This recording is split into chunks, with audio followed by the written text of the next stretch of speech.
Mateo 1 verse 19.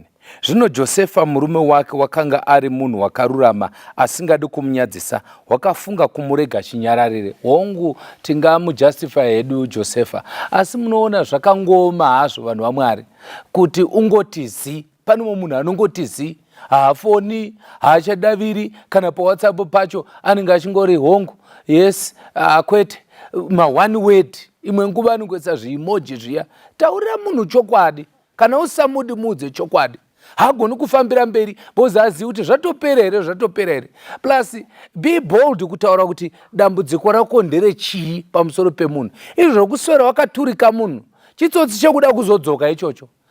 Oneka mushe kuti inini munhu waMwari zvakona chakona haasi iye, but relationship yaramba hayoka. Saka taura munhu chokwadi awani kuziva kuti ofambira mberi achinda kupi. Kuti ati hasisina mukomana, hasisina musikana, hazvimboonekwi. But ungokuona manje wakufara nevamwe, but kana wobvunza kuti ma friends angu, taura munhu chokwadi umuudze kuti handichadi. Kana wadaro anofambira mberi zvakanaka. Kwete ungotizi kutizive kuti chi kungoignore.